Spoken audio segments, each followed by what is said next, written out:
So Chloe, why don't you start the ball rolling and tell us a little bit about Buxtehude. Buxtehude was a Danish organist and composer. He was born in Lubich, and he did not travel for a lot of his lifetime. He's most known for his vocal music, particularly his sacred vocal music. This particular opus was published in 1694. It's exemplary of Stilus Fantasticus, which is a very virtuosic and free, imaginative style. Oh my goodness, English! First thing in the morning. Yes, so it's very schizophrenic in terms of its affects. And composers like Bach were very much inspired by him. He actually traveled around 250 miles to Lubech on foot to learn from him. So his lasting musical tradition is definitely seen in later works as well. Now, who wants to comment on this particular piece in a bit more sort of detail? What would you call this piece? He calls it a sonata. Yes. That means, of course, that he's thinking about perhaps someplace else other than Lübeck or Hamburg, isn't he? Yeah. What's the inspiration for this particular piece? Again, we go back to this idea of frontiers, how music travels, how composers and their works travel, how, for example, Monteverdi, 30 years before or 40 years before, finds himself sung in places that you wouldn't expect, like Poland or North Germany. Yeah. Did he have a model for this particular Stilus Fantasticus? I would imagine it would have been the Italian style. Obviously, you can't think about about string technique that you've just shown us without thinking about Italy. 17th century Italy, yes.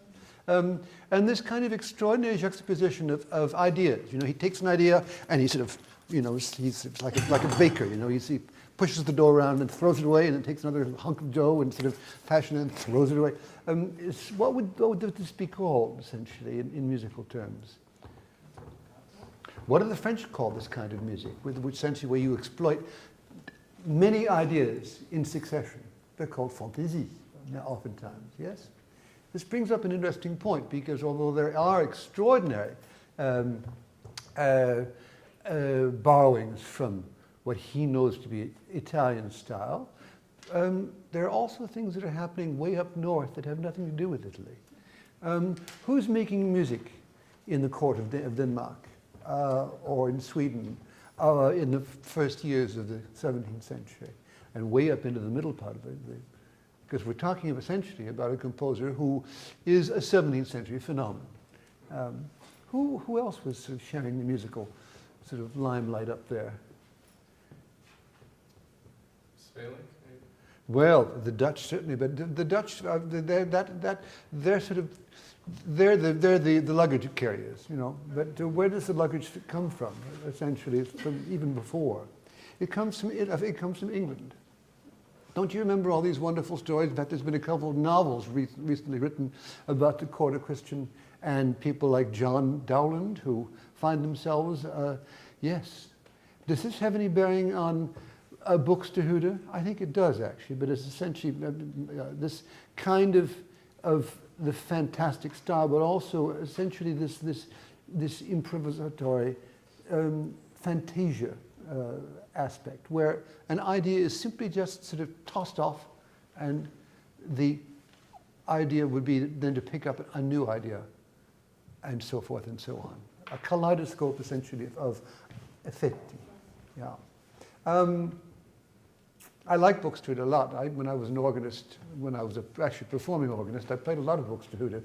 I have to say that I think he's one of the great enigmas of today's musical revival. I don't think we've really understood how he's to be played or how he's even to be sung. You say that he's influenced Bach. Can you point out some pieces of Bach that resemble this kind of, as you call, schizophrenic style of... I mean, all of his organ music was definitely influenced by Buxtehude. I'm not sure about that, actually. No, I'm not. I don't. When I hear the choral preludes of Bach, or I hear the great toccatas and the great preludes, I'm not terribly convinced that there's that much sort of borrowing. Certainly, the idea that the organ being the king of instruments, that's very German.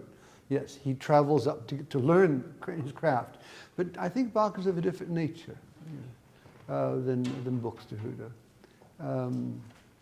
What I like about him is the simple fact that he doesn't sound like anybody else. He doesn't sound like his contemporaries, his northern contemporaries, really, whom we could cite.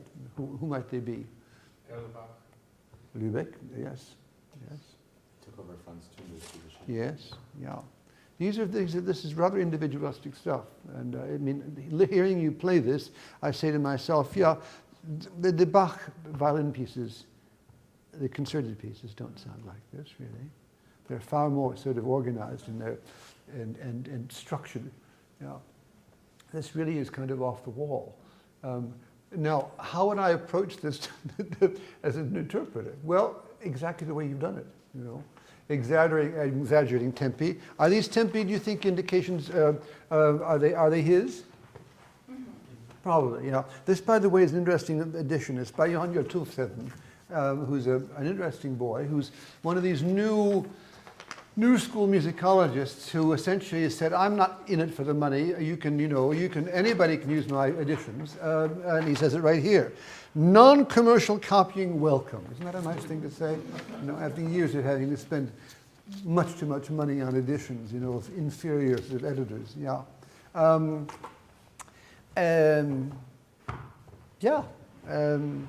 What do you have to say, Adam, about this? You're playing essentially an instrument that has a particular kind of role and a particular kind of importance at this particular moment.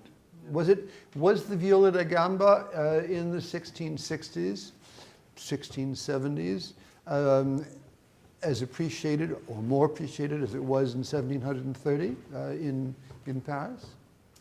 It definitely was. It had a history from France that was kind of seeping into Germany in the early 1700s. And you have composers like August Kuhnel and even Buxtehude himself who played the viol. Yes, in fact, one of the great portraits we have where we could almost identify him, he's playing the viol, isn't he? Yeah. But I mean, then again, you say it's France. France, yes, but France had a rival country in terms of viol playing and yes, which was England. Yes, very much so. Yes, very much. In fact, if you look at any Italian composer that composed for Viola da Gamba, you'll find that it's called violoncello all'inglese. Yes. I've noticed that. So they think that it's the English cello. I think the point to be made, this kind of ecumenical United Nations of music is appropriate here as well. You can live in Lubich in the 1650s, 60s, and 70s and have a better outlook on what's happening in the world musically than perhaps they do today, which is saying something nice about Europe of yesteryear. Yeah. Have you been to Lubich? I have not. Well, it's not a very pretty town, because it got heavily bombarded during the Second War. But there are some wonderful things. The Marienkirche is still there, heavily restored. But would Buxtehude, would he recognize his town? Parts of it, yes. But it's a fascinating place in the world because you can tell that it's had an enormous history of people coming through. Hanseatic League. Yeah. I mean, immense amounts of money, and commercial travelers from all over Europe. And of course, they want to hear music. So there was, Was this music public music? Very much so. And how do you know that? You don't publish if you don't want to have, concert series, right? Sorry? He took over Franz Tunder's concert series. Yes. The album music. Yes, but which actually, I didn't realize this, but we're talking about probably one of the most famous musical abonnement in the history of Western music. The Marienkirche, which is the head Lutheran church in Lübeck, was wealthy. Obviously, it was a state church. It was the biggest, and it had the most important musical reputation. And from the mid-17th century up until 1800, I think in 9 or 10, there were a series of abonnements called Abendmusik, which were essentially evening concerts, paying concerts, which were the rage. And they were the focal point of, I think, of the municipal culture of the time. They were also highly criticized in the 18th century because it was a place where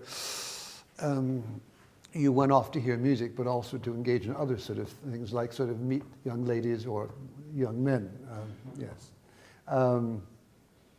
Interesting, yes? Yeah.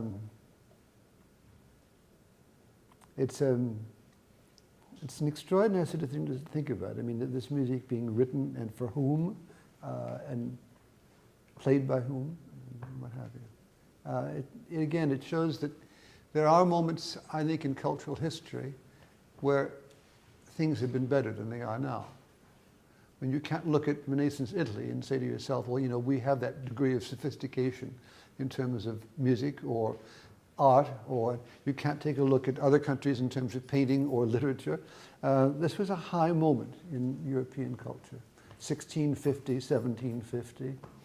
Yeah, and we're not talking at least bit about it by people like Haydn or Mozart or Beethoven, you know, or Bach or even Handel.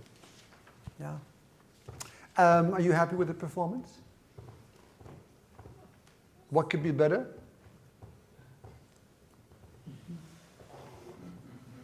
Always exaggerating. I think, you know, exaggerating, I like that word. Exaggeration is a hallmark of Baroque style. The gesture is exaggerated. That doesn't sound very nice to us because we don't like exaggeration, or at least it's not. But the effect of these pieces essentially is through giving them what they want in terms of their most salient qualities. You know, it could be speed. It could be dynamic contrast. It could be rhythmic, sort of, what have you. I mean, all these things, yes, gain essentially by thinking through them in a more sort of emphatic way. Maybe emphatic is a better word than exaggerated. But I think there are times when you were very sort of, yes, pretty much caught up in it all, which I think is very good. This is the second group we've heard, and essentially you've made the music come to life. This is the most important thing. This music, you know, we're dealing with repertoire that should not, we're dealing with music that shouldn't smell old. We're dealing with music that should sound as if it were written yesterday. And that has to do with your engagement. Yes. For years, I can tell you, this was through personal experience. When I first arrived in France, this music was played, first of all, by people who wished it were something else. That's to say, they played the Bois Mortier or Couperin or what have you, the way they would want to hear Couperin or Bois Mortier. That's to say, perhaps a bit sort of like Saint-Saëns, or how about, Massenet, or César Franck, maybe? Yeah. In other words, it was all wrong because they weren't thinking about what this music wanted. It was how they could make this music theirs, you see. Well, this is the difference between them and us. And things have changed.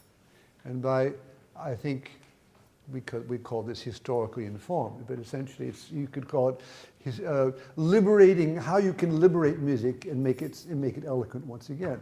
And the first group here playing Telemann, and now this Buxtehude sonata.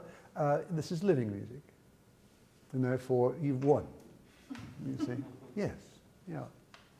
Yeah. And this is also, I think, the point that one should talk about healthy specialization. It's funny that people will say to me, and they have for many years, well, you probably miss not being able to play Schumann. And of course, Brahms, I suppose that must be a cruel sort of loss, you know. I mean, as if somehow I've decided, you know, to inflict this idea of 2 centuries of music on myself, you know, as some kind of penance. No. Specialization essentially has allowed me, and is going to allow you, to essentially get to know this music such that it becomes eloquent, you see. That's the most important aspect of what we're doing. Yeah. Do I miss playing Schumann? Well, I play Schumann sometimes for myself, yeah. But it's curious, the same people who sort of criticize me for not being able to play or not wanting to play Schumann are the people who will say, oh yes, it's true, yeah, I mean, someone like Alfred Brendel pretty much only plays the Germans, you know, the first part of the 19th century. Well, yeah, and with Walter Gieseking, he only played French music back in the old days when people knew who Walter Gieseking was. So that kind of specialization, even in the orthodox musical fields, of course, was considered to be kind of normal, you know, yeah. Curious that nowadays a conductor is supposed to be able to start with, alas, Monteverdi, and to go up through, you know, all the postmoderns and the Shostakoviches and this and that and everything else, and arrive at yes, you know, going through years of changes of instruments, organological changes, of wild changes of style and tempo. But you know, I don't believe in that either. Some of the worst performances I've heard recently are by people who think they want to get on the baroque bandwagon and play my music, not having sort of gone what we've gone through and what we're going through. That's the important thing. So yes, round the big musical education out with specialization as you're doing, and it's very convincing. Bravo.